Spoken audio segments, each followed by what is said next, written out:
সামনে বলবে, তুমি যদি ঈমানদার হও তোমার ঈমান বৃদ্ধি পাবে। কথা কার? আরো জোরে বলতে হবে, কথা কার? আল্লাহ বলেন ওয়াজিলাত কুলুবুহুম, আল্লাহ কয় কলবের ভিতরে ঈমান সঞ্চার হবে, কলবের শক্তি বাড়বে, ঈমানের জজবাত বাড়বে। ওয়াজিলাত কুলুবুহুম ওয়া ইযা তুলিয়াত আলাইহিম আয়াতু, আল্লাহ বলেন বান্দা এইরকম হাজারো মজলিস যদি হয়, যেখানে ছোট্ট একটা আদনা থেকে আদনা কার্তিকপুর মসজিদে কুবার উদ্দেশ্যে এই ছোট মজলিস, এই মজলিসের খবর হয়তো সিরাজদি খান থানার ওসিও জানে না, কিন্তু আল্লাহ বলেন এই মজলিসের কথা এই মুহূর্তে আলোচনা হইতেছে আরশে আজিমের মধ্যে। যেন তো মজলিস না রে বাবা, কেমন মজলিস এইটা? এই মজলিসটা চতুর্দিক দিয়ে আল্লাহর রহমতের ফেরেশতারা বেষ্টন করে রাখছে। কেমন ভাবে বেষ্টন করছে? একজনের উপর আরেকজন ফেরেশতা বর করে, আরেকজনের উপর আরেকজন ফেরেশতা বর করে, এভাবে যাইতে যাইতে আল্লাহর আরশে আজিম পর্যন্ত পৌঁছে যাইতেছে। আল্লাহর কাছে যখন ফেরেশতারা যাইতেছে, আল্লাহ বলেন ফেরেশতারা কোন কারণে তোমরা আসছো, কি সমস্যা হয়েছে? ফেরেশতারা বলে আল্লাহ কার্তিকপুর মসজিদে কুবার উদ্দেশ্যে বাৎসরিক মাহফিলের ভিতরে তোমার বান্দারা মাগরিব থেকে নিয়ে গভীর রাত্রি পর্যন্ত বৈশা গেছে, তাদেরকে টাকা দেওয়া হবে না, পয়সা দেওয়া হবে না, কোনো কিছু দেওয়া হবে না, মজুরিও দেওয়া হবে না। তা আল্লাহ বলেন তাইলে কোন কারণে বসছে? আল্লাহ এই আলেমদের মজলিসে বসছে এই কারণে যেন তুমি প্রত্যেক উম্মতকে, তোমার প্রত্যেক বান্দাদেরকে তুমি মাফ করে দাও। আল্লাহ বলেন ফেরেশতারা আমার আগে একটা উত্তর দাও, তোমরা যে কথা বলতেছো আমার বান্দারা কি আমারে দেখছে? ফেরেশতারা উত্তর দেয় নাই, তোমাকে দেখে নাই। তাইলে কোন কারণে তারা আমাকে ভয় পায়? তো তোমার রাসূল বলছেন ইত্তাকুল্লাহ, আল্লাহকে ভয় করো, আল্লাহকে ভয় করো, আল্লাহকে ভয় করো। এই কারণে তারা মজলিসে বসে গেছে। আল্লাহ বলবেন ফেরেশতারা তোমরা সাক্ষী থাকো, এই মজলিসের মধ্যে বসা প্রত্যেকটা ব্যক্তিকে আমি রব্বুল আলামিন সাধারণ ক্ষমা ঘোষণা করলাম। তাইলে আজকের এই মজলিসের দ্বারা ফায়দা আছে না? না জোরে বলেন। এক নম্বর ফায়দা, উলামায়ে কেরামদের কোনো মজলিসে যদি কোনো সাধারণ মানুষ বসে যায়, এই ব্যক্তি সর্বনিম্ন 49 লক্ষ নেকি নিয়ে বাড়িতে যাইব। কয় লক্ষ? 49 লক্ষ নেকি নিয়ে কই যাইব? বাজারে যাইব। যদি দোয়াটা কবুল হয়ে যায়, আর যদি মোহাব্বতের নজরে আলেমদের দিকে তাকায়, আল্লাহ বলেন আলেমদের দিকে তাকাইতে দেরি হবে, তোমার পিছনের জিন্দেগির সগীরা গুনাহ মাফ হইতে দেরি হবে না। তাইলে এই মজলিসটা কত দামি, কত দামি! যেন তেন মজলিস নয়, এই মজলিসের ভিতরে আল্লাহর পক্ষ থেকে সকিনা নাজিল হচ্ছে। আল্লাহর পক্ষ থেকে রাসূল বলেন ওয়া নাজালাত আলাইহিমুস সাকিনা, আল্লাহর পক্ষ থেকে অনবরত সকিনা নাজিল হয়। সকিনা কিভাবে নাজিল হয় এটা আমাদের বুঝতে বড় সমস্যা হয়। দুনিয়ার ভিতরে রাজনৈতিক একটা প্রোগ্রাম করতে গেলে পুলিশ লাগে, প্রশাসন লাগে, প্রত্যেকজনকে 500 করে 1000 করে টাকা দিতে হয়। তারপরেও 50 জন ব্যক্তি যদি হয়, হই হুল্লোড় করে শেষ নাই। এই অনুষ্ঠানকে সুন্দরভাবে শেষ করা তাদের পক্ষে একেবারেই অসম্ভব হয়। কথা সত্য না মিথ্যা? মাগরিব থেকে নিয়ে এই পর্যন্ত বসে আছেন, আপনারা চুপ করে বসে আছেন, কেউ কারো সাথে ফিসফিস করেন নাই, কোনো আওয়াজ করেন নাই, একটু শব্দ করেন নাই। একমাত্র কারণ কি জানেননি? আল্লাহর পক্ষ থেকে দ্বীনি মজলিসগুলোর উপর সকিনা নাজিল হয়। এই সকিনা নাজিল হওয়ার কারণে একজন মানুষও দ্বীনি মজলিসের ভিতরে উশৃঙ্খলতা করার সাহস পায় না। উশৃঙ্খলতা করার কি পায় না? সাহস পায় না। এই রহমত কার পক্ষ থেকে আসে? আরো জোরে বলতে হবে কার পক্ষ থেকে আসে? আরো জোরে বলতে হবে কার পক্ষ থেকে আসে? আল্লাহর নাম যখন নেওয়া হবে, ওয়া রাব্বাকা ফাকাব্বির, রবের নাম যখন উচ্চারণ করা হবে, সর্বোচ্চ আওয়াজে উচ্চারণ করতে হবে। পারবেন তো ইনশাআল্লাহ? আল্লাহর নাম উচ্চারণ করা এটা যেন তেন বিষয় না। আমাদের মতো কত সৃষ্টি আছে, আল্লাহ তাআলা মানুষ সৃষ্টি করেছেন। এর ভিতরে অনেক মানুষ ইহুদি আছে, খ্রিস্টান আছে, হিন্দু আছে, বৌদ্ধ আছে। আমরা তো আল্লাহকে আল্লাহ বলে ডাক দিতে পারি। আল্লাহর কোনো নিয়ামত সামনে দেখলে আলহামদুলিল্লাহ বলতে পারি, আল্লাহর প্রশংসা বাক্য আদায় করতে পারি। আল্লাহর নিয়ামতের শুকরিয়া আদায় করার জন্য আলহামদুলিল্লাহ বলতে পারি। আশ্চর্যজনক কোনো জিনিস দেখলে সুবহানাল্লাহ বলতে পারি। আল্লাহর জমিনে কত সৃষ্টি আছে, যেই সৃষ্টিগুলো কোনো সময় এই সুযোগ হয় না। আল্লাহ যে আমাকে মানুষ হিসাবে পয়দা করলো, আল্লাহর কদমে আমি সেজদা দিয়ে একদিন বলবো, আল্লাহ গো তুমি আমাকে কত মায়া দয়া দিয়ে সৃষ্টি করছো। দুনিয়ার ভিতরে কেউ আমাকে এমন মায়া দয়া দেয় নাই। আল্লাহর কাছে যে সেজদা দেওয়ার সুযোগটুকুন পাইছি, শুকরিয়া আদায় করার সুযোগ পাইছি, কিয়ামত পর্যন্ত যদি আমরা সেজদার মধ্যে পড়ে থাকি, আলহামদুলিল্লাহ বলার যে যোগ্যতা আল্লাহ দান করেছেন, এই যোগ্যতা অন্য কোনো জাতির ভিতরে দান করেন নাই। একমাত্র মুসলমানদের পক্ষেই কেবল আল্লাহর নিয়ামতের শুকরিয়া আদায় করা সম্ভব। একটু জোরে কর না, কথা ঠিক কি ঠিক না? এজন্য প্রিয় ভাইরা আমার, দিনী ভাইরা আমার, উম্মতের উলামায়ে কেরামদের মজলিস বড় দামি মজলিস। আল্লাহর রাসূল নিজে বলেছেন যে মাজালিসুল উলামা রাউযাতুম মির রিয়াদিল জান্নাহ। চিল্লায়ে বলেন আল্লাহু আকবার। মাজালিসুল উলামা রাউযাতুম মির রিয়াদিল জান্নাহ। উম্মতের উলামায়ে কেরামদের মজলিস হলো এটা দুনিয়ার জান্নাতের বাগান। আমার বানানো কথা নয়, আল্লাহর রাসূল বলতেছেন। এজন্য এই জগতে এই শীতের মৌসুমে যখনই কোথাও কোনো সুযোগ হবে, উম্মতের উলামায়ে কেরাম আসতেছে, দূরে থেকে মেহমান আসতেছে, তার ওয়াজ ভালো লাগুক অথবা না লাগুক, একজন আলেম তার নামের শুরুতে লেখা আছে, তার মোহাব্বতে আমি বসে যাব। পারবো তো ইনশাআল্লাহ? কারা কারা পারবো? হাত নামা। আলেমদেরকে নিয়ে শাস্ত্রে সমালোচনা করব, একটু জোরে করব না। কোন কারণে করব না? আল্লাহ নিজে আলেমদের সেক্টরটা উম্মত থেকে সম্পূর্ণ আলাদা রাখছেন, বান্দা থেকে সম্পূর্ণ কি রাখছেন? আলাদা রাখছেন। কিভাবে?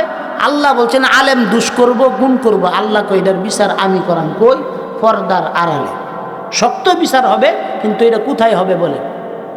যেখানে আল্লাহ তার বিচার করতে গিয়া পর্দার আড়ালে নিয়ে গেছেন, বুঝা গেল আল্লাহর সঙ্গে তার বিশেষ সম্পর্ক। জোরে বলেন, আল্লাহর সঙ্গে তার কি আছে?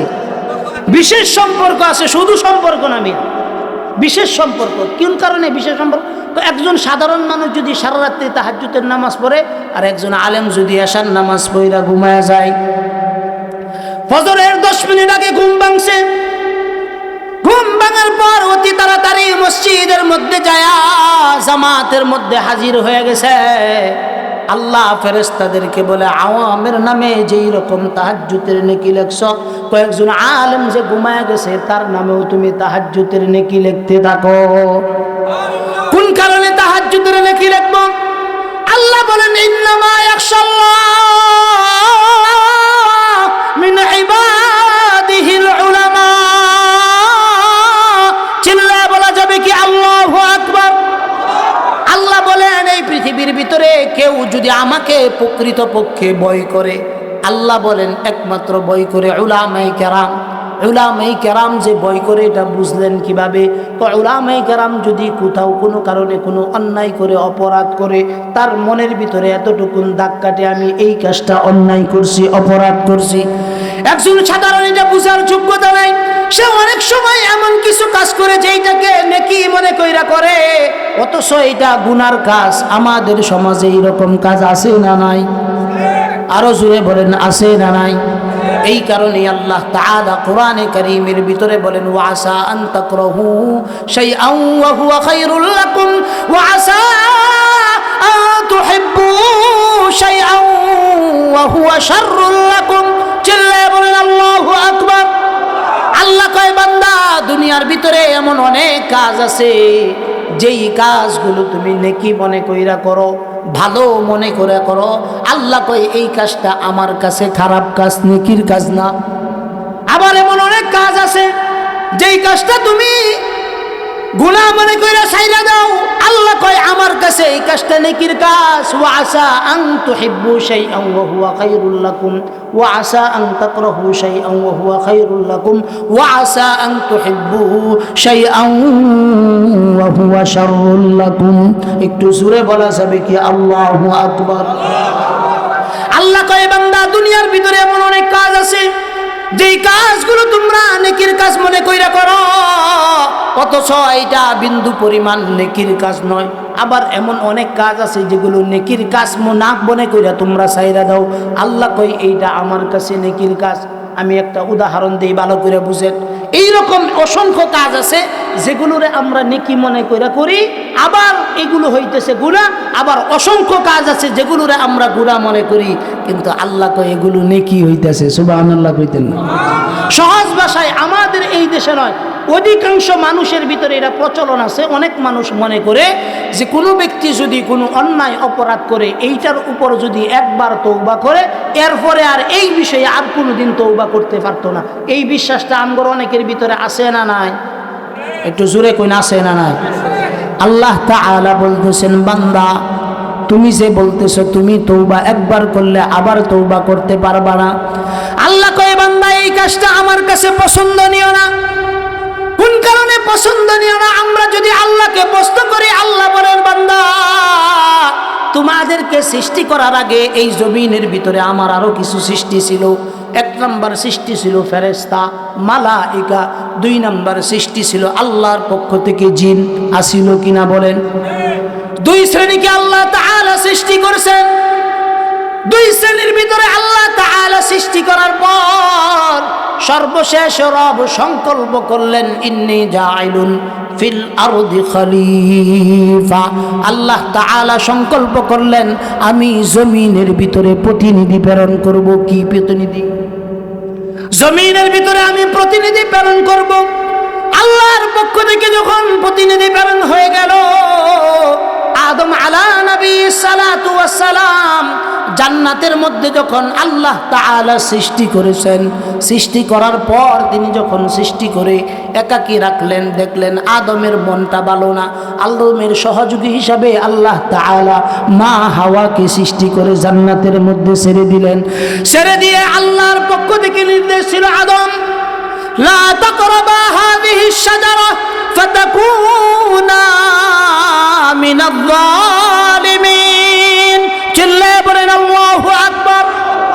আল্লাহর পক্ষ থেকে নির্দেশ ছিল, ও আদম হাওয়া, এই যে একটা গাছ, এই গাছের নিকটবর্তী তোমরা হইবা না।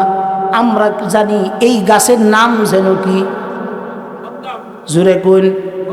কোরআন হাদিসে কোথাও এই গন্ধম ফলের গাছের নাম গন্ধম না, কেউ কইতে পারবো না। এগুলো আমাদের দেশে কিছু কিচ্ছা কাহিনী কইনা হুজুর আছে, মুকসুদুল মুমিনিন ফইরা হুজুর হইছে, কথা কয় না, ওয়াজে নিসওয়ান ফইরা হুজুর হইছে। এরা কাল্পনিক কথাগুলো বানায়া বানায়া প্রকাশ করে। গন্ধম ফল নামে কোনো গাছ নাই। আল্লাহ বলছেন সাজার না গাছ, কোন গাছ এটা আল্লাহ ভালো জানেন। আল্লাহ কইছেন লা তাকরাবা হাদিহি শাজারা, তো এই গাছের নিকটবর্তী তুমি হইবা না। নির্দেশ কার? আদম নবী হাওয়া দুইজনকে নির্দেশ পালন করতে পারছিল? জোরে কোন পালন করতে পারছিল? পালন করে নাই। আল্লাহ বলছেন জান্নাত থেকে বের হয়ে যাও। জান্নাতের যত নাজ নেয়ামত আছে সমস্ত নাজ নেয়ামত থেকে আল্লাহ তাআলা দূর করে দিয়েছেন। এই যে দুনিয়ার ভিতরে পাঠাইছেন, কত বছর কাঁদছেন এটা একমাত্র আল্লাহ তাআলাই ভালো জানে। বিভিন্ন রিওয়ায়াতে বিভিন্ন সময় নির্ধারিত, কেউ বলে 350 বছর, কেউ বলে 250 বছর। একমাত্র সঠিকটা কে জানেন? আরো জোরে বলতে হবে, কে জানেন? আল্লাহ বলেন ভুল করছিল আদম এবং হাওয়া, শয়তানের প্ররোচনায় পড়ে। কার প্ররোচনায় পড়ে? আদম নবী ইচ্ছা করলে আল্লাহর কাছে বলতে পারতেন, আল্লাহ তোমাকে তো আমি বলি নাই আমাকে সৃষ্টি করতে, তুমি আমাকে সৃষ্টি করছো, সৃষ্টি কইরা কোন কারণে তুমি গাছ সৃষ্টি করলা, আবার বললা এই গাছের ফল খাইবার বা খাইতে পারবা না, আবার আমাদেরকে যেন উৎসাহ দেয়, এই কারণে আবার কোন কারণে শয়তান পাঠাইলা? ইচ্ছা করলে আদম নবী প্রশ্ন করতে পারতেন কিনা? জুড়ে বলেন। প্রশ্ন করার সম্পূর্ণ রাইট ছিল, আদম নবী প্রশ্ন করে নাই। আদম নবী কি করছেন? আদম নবী আল্লাহর কাছে বলছেন, ক্বালা রাব্বানা যালামনা আনফুসানা ওয়া ইল্লাম তাগফির লানা ওয়া তারহামনা লানাকুনান্না মিনাল খাসিরিন। একটু সবাই আমার সাথে এই দোয়াটা পড়েন তো, রব্বানা যালামনা আনফুসানা ওয়া ইল্লাম তাগফির লানা ওয়া তারহামনা লানাকুনান্না মিনাল খাসিরিন। এই দোয়াটা পড়ছেন কে? আদম নবী পড়ছেন কালুর কাছে, আল্লাহর কাছে। কোনো সোয়াল করেন নাই, কোনো প্রশ্ন করেন নাই। এই যে সোয়াল করেন নাই, তিনি জ্ঞানী মানুষ ছিলেন, এই কারণে সোয়াল করেন নাই। আর শয়তান অতি জ্ঞানী ছিল। কি ছিল বলেন? কারণ তার উপাধি ছিল মুআল্লিমুল মালায়েকা। বেশি শিক্ষিত হয়ে গেলে মানুষ পণ্ডিত হয়ে যায়। এই দেশে দেখবেন বেশি ডিগ্রিধারীরা এরা কোনো চাকরি করতে পারে না। কথা কয় না? এরা কোথাও কি করতে পারে না? চাকরি করতে না। কোন কারণে? কারণ নিজের ভিতরে আত্মঅহমিকা চলে আসে। কি আসে? আত্মঅহমিকা চলে আসার। শয়তানের ভিতরে এটা ছিল। শয়তান আল্লাহকে বলছে, আনা খালাকতানি মিন নার ওয়া খালাকতাহু মিন তিন। আল্লাহ আমার আগুন দিয়া সৃষ্টি করছো। আগুন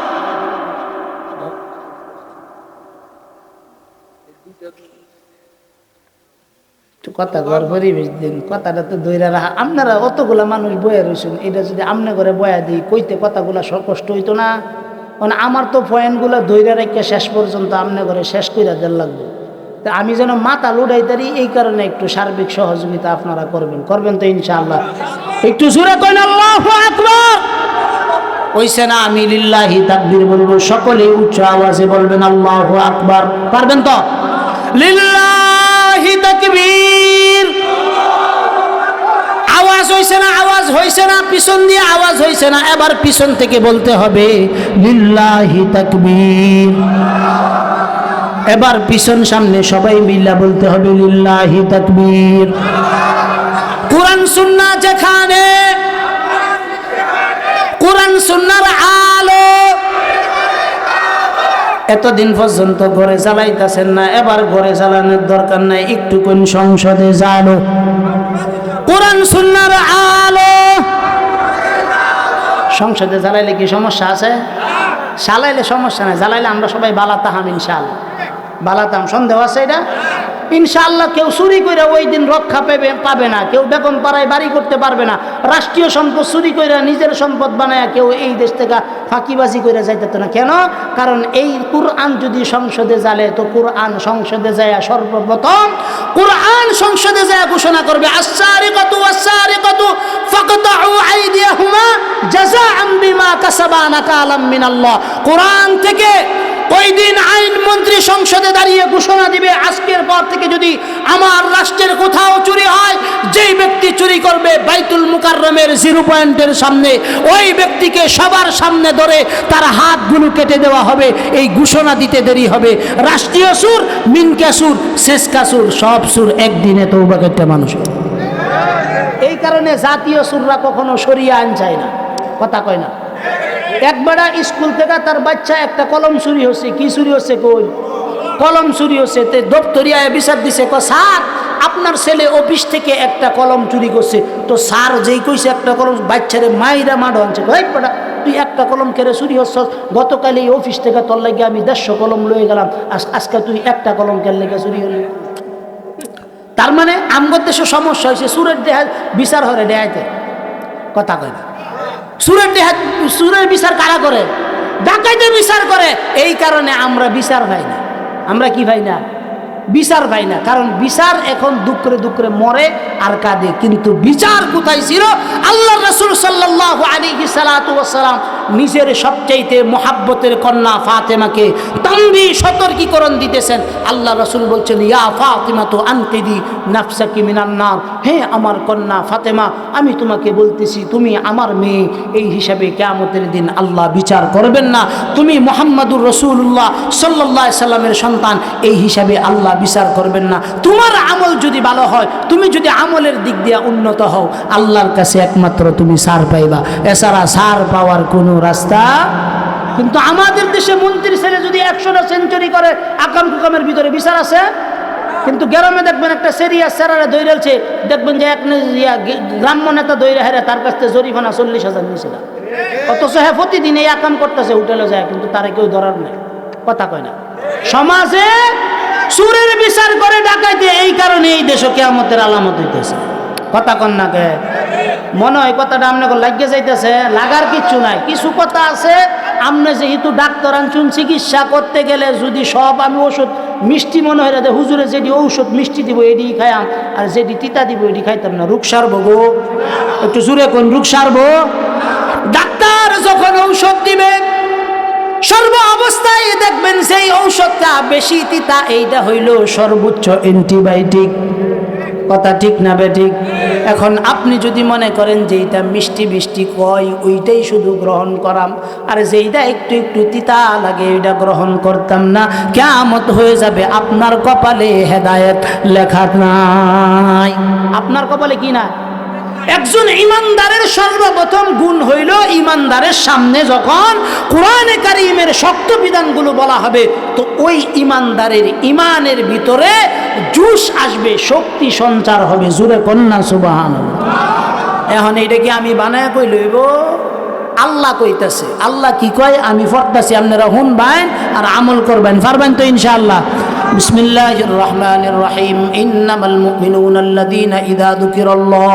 মাইকটা একটু বাড়ান যে, আমার ভলিউমে তো গুলাইতাছে না, একটু বাড়ান যে, যাতে আমি শেষ পর্যন্ত 2-4 ঘন্টা একটু সার্ভিস দিতে, ফজর পর্যন্ত থাকবেন তো আপনারা। তা আমি শুরু হতাছি, হে ফরিদ ভাই আপনি কইতেন 12টা, কোন পর্যন্ত যা আমি কইতারি না, তবে আমি চেষ্টা হব। ঠিক আছে, 2-10 মিনিট হয়ে গেলে সমস্যা নেই। আচ্ছা যাক, আমি কইতাম না মানে ফইরা হুজুর হইছি, ইউটিউব দেখে হুজুর না তো আমি, কারণ তারা কেউ ওয়াজ না হুনুক আর না হুনুক, আমনে তো আমার হুন্নে আনছু, কথা কয় না। হ্যাঁ দাওয়াত দিছে, আগে আমার 2-10টা ওয়াজ হুন্না পরে আমার প্রধান বক্তা দাওয়াত দিছে, তার মানে ওয়াজ ফারি দেখেই তো দাওয়াত দিছে। তো ফইরেই তো আইছি, পারতাম না মানে। মাইকটা আর একটু ভালো হইলে তখন আর একটু ভালো হইলে, তারপরও ইনশাল্লাহ মাইক দেখে কথা কইতেছি না, মুহাব্বত করে কথা বলতেছি, প্রতিটা কথা গ্রহণ করবেন, পারবেন তো ইনশাআল্লাহ।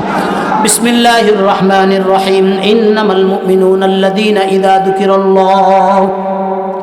ইন্নামাল মুমিনুনা আল্লাযীনা ইযা যুকিরাল্লাহ ওয়াজিলাত কুলুবুহুম ওয়া ইযা তুলিয়াত আলাইহিম আয়াতুহু যাদাতুহুম ঈমানা ওয়া আলা রাব্বিহিম ইয়াতাওয়াক্কালুন।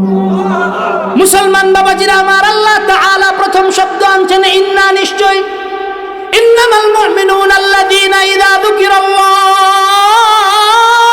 আল্লাহ বলেন বান্দা, আমার বান্দাদের মধ্যে যারা মুমিন, আল্লাহ কয় মুমিনদের সামনে যখন আমার কথা বলা হবে, কার কথা? যুকিরাল্লাহ, যুকিরাল্লাহ। আল্লাহর কথা যখন আলোচনা করা হবে, কোরআনের কথা যখন আলোচনা করা হবে, কোরআনের বিধানগুলো যখন আলোচনা করা হবে, আল্লাহর পক্ষ থেকে আল্লাহ নিজে বলতেছেন ইন্নামাল মুমিনুনা আল্লাযীনা ইযা যুকিরাল্লাহ ওয়াজিলাত কুলুবুহুম। আল্লাহ কয় যখন তার কাছে আমার কথাগুলো বর্ণনা করা হবে, আল্লাহ কয় আমার বান্দার কলবের ভিতরে যে ঈমান আছে, ঈমানের ভিতরে শক্তি সঞ্চার হবে। বলতেছেন কি? আরো জোরে বলেন কি? করোনার সময় আমাদের এই দেশে যখন শেখ হাসিনা কর্তৃক আমাদের এই দেশে মাহফিলগুলো বন্ধ করে দেওয়া হয়েছে, রাষ্ট্রের ভিতরে সিসকে সুরগুলো চুরি করা বাড়ায় দিছে। আবার যখন 2020 সালে মাহফিলগুলো আবার স্বাভাবিক হয়ে গেছে, আলহামদুলিল্লাহ এই মাহফিলগুলোর বারাকা উসিলায় ছোট ছোট সিসকে সুরগুলা অনেক ক্ষেত্রেই ভালো হয়ে গেছে, কিন্তু জাতীয় সুরগুলা ভালো হয় নাই। আমাদের দেশে ছোট একটা সিসকে সুর যদি 100 বছর চুরি করে, সর্বোচ্চ সে 50 জন মানুষের ক্ষতি করতে পারবে বা 100 জন মানুষের ক্ষতি করতে পারবে।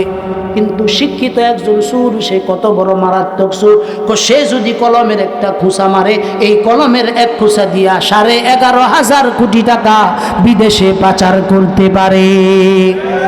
এজন্য আল্লাহ বলেন, ইন্নামাল মুমিনুনা আল্লাযীনা ইযা যুকিরাল্লাহ, আল্লাহ কয় বান্দারে, আমার কথা যখন তোমার সামনে বলবে, তুমি যদি ইমানদার হও তোমার ইমান বৃদ্ধি পাবে। কথা কার? আরো জোরে বলতে হবে, কথা কার?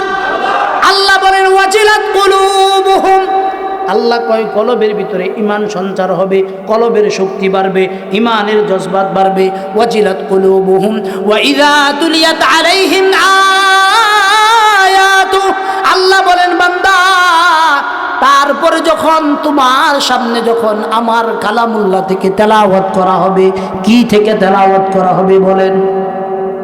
আল্লাহর কালাম থেকে তেলাওয়াত করা হবে। ওয়া ইযা তুলিয়াত আলাইহিম আয়াতুহু যাদাতহুম ঈমানা, আল্লাহ কয় বান্দারে, আমার আয়াতগুলো যখন আমার বান্দার সামনে তেলাওয়াত করা হবে, আল্লাহ বলেন যখন আয়াতুহু যাদাতহুম ঈমানা, আল্লাহ কয় আমার আয়াতগুলো তেলাওয়াত শোনার সঙ্গে সঙ্গে আমার বান্দার ঈমান বৃদ্ধি পেয়ে যাবে। সুবহানাল্লাহ কইতেন না? মাঝে মাঝে দুই একটা সুবহানাল্লাহ বাড়ির লেগে রাখিয়ে দেন, যে একটু জোরে কইন না সুবহানাল্লাহ। সুবহানাল্লাহ কইলে লাভ না ক্ষতি? কতটুকু লাভ একটু জানা দরকার আছে না নাই? মিয়ানে আশিক ও মাশুক রমজি, মিয়ানে আশিক ও মাশুক রমজি, কিরামান কাতিবিরা হাম খবর নিস, মিয়ানে মা ওয়া বাইতুল্লাহ রবদি কে জিবরিলো আমিরা হাম খবর নিস। চিল্লায় বলেন আল্লাহু আকবার। আল্লাহ তাআলা বড় মায়া দিয়ে বলতেছেন, আল্লাহ বলতেছেন বান্দা, আমার সঙ্গে যদি তুমি গোপনে গোপনে প্রকাশ্যে প্রকাশ্যে যদি কথা কও, যে এমন ভাবে কথা বলতেছো যেটা তুমি জানো আর আমি জানি, ফেরেশতাও তোমার কিরামান কাতিবিন ফেরেশতা, আপনি মুখ দিয়া যা বলবেন এইটা জানবো, কিন্তু অন্তরের ভিতরে কি হইতেছে এই খেলা আল্লাহ ছাড়া আর কেউ জানবে না। আপনি যদি মনে মনে একবার সুবহানাল্লাহ বলেন, কি বলেন? সুবহানাল্লাহ বলেন। সুবহানাল্লাহ বলতে দেরি হয়, আল্লাহর রাসূল বলেন একবার সুবহানাল্লাহ বলার সঙ্গে সঙ্গে আল্লাহ তাআলা জান্নাতের ভিতরে একটা গাছ সঙ্গে সঙ্গে ওই বান্দার নামে রোপণ করে দেন। এই গাছটা যেন তেন গাছ না, আপনাদের সিরাজদিখান থানার মতো বড় গাছ নয়, আপনাদের মুন্সিগঞ্জ জেলার মতো বড় গাছ নয়। আল্লাহ রাসূল বলেন, জাননি রে উম্মত, ওই গাছের ছায়া কতটা দূরত্বপূর্ণ হবে। আল্লাহর রাসূল বলেন একটা দ্রুতগামী ঘোড়া, বাংলাদেশের ঘোড়া না, আমেরিকার ঘোড়া না। আল্লাহর রাসূল বলেন আরবের মধ্যে যুদ্ধের জন্য যেই ঘোড়াগুলো প্রস্তুত করা হয়, এগুলো দৌড়ানোর ভিতরে সর্বোচ্চ ক্ষিপ্র গতিতে এগুলো দৌড়ায়।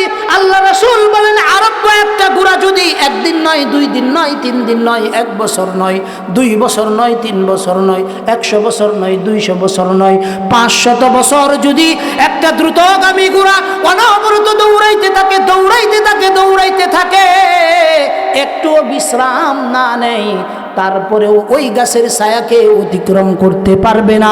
500 বছর যদি ধারাবাহিকভাবে দৌড়াই, এই গাছের ছায়া অতিক্রম করতে পারবে না।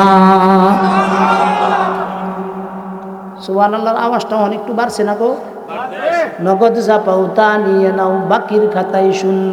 আমরা যখন কোনো লাভের কথা শুনি, লাভটা নগদে চাই, সত্য না মিথ্যা? আরেকটা লাভ শোনায় দেই, সুবহানাল্লাহ। দুনিয়ার হায়াতের জিন্দেগি যদি একবার সুবহানাল্লাহ বলেন, আল্লাহ রাসূল বলেন আসমান এবং জমিনের মধ্যে মধ্যবর্তী জায়গা আছে না নাই? সম্ভবত এটা আপনাদের সিরাজদিখান থেকে ঢাকা পর্যন্ত হবে না আরো বেশি হবে বলেন? আল্লাহ রাসূল বলেন এই খালি জায়গাটুকুন আসমান থেকে নিয়ে জমিন পর্যন্ত, এই খালি জায়গাটুকুন যদি স্বর্ণ আর মুদ্রা দিয়া, কি দিয়া? স্বর্ণ আর মুদ্রা দিয়া যদি আল্লাহর রাস্তায় দান কইরা দাও, একবার সুবহানাল্লাহ বলবা, তার চাইতেও আরো বেশি নাকি তোমার আমল নামায় লেখা হবে। এই যে দেখছেন আওয়াজটা বাজছে না? তাইলে ইনশাআল্লাহ সুবহানাল্লাহ যদি সামনে দুই একটা সুযোগ আইতে একটু জোরে কইবেন তো ইনশাআল্লাহ। আল্লাহ যেন সবাই রে সুবহানাল্লাহ আলহামদুলিল্লাহ বেশি জোরে জোরে কওয়ার তৌফিক দান করে সবাই বলেন। আল্লাহ বলেন ইন্নামাল মুমিনুনা আল্লাযীনা ইযা যুকিরাল্লাহ ওয়াজিলাত কুলুবুহুম ওয়া ইযা তুলিয়াত আলাইহিম আয়াতুহু যাদাতহুম ঈমানা ওয়া আলা রাব্বিহিম ইয়াতাওয়াক্কালুন। আল্লাহ বলেন বান্দা, আমার বান্দার সামনে যদি আমার কথা স্মরণ করে দেওয়া হয়, আমার বান্দার কলবের ভিতরে জালজালা পয়দা হয়, ভয়ের সঞ্চার হয়, আর আমার বান্দার সামনে যখন কোরআনে কারীমের আয়াতগুলো তেলাওয়াত করা হয়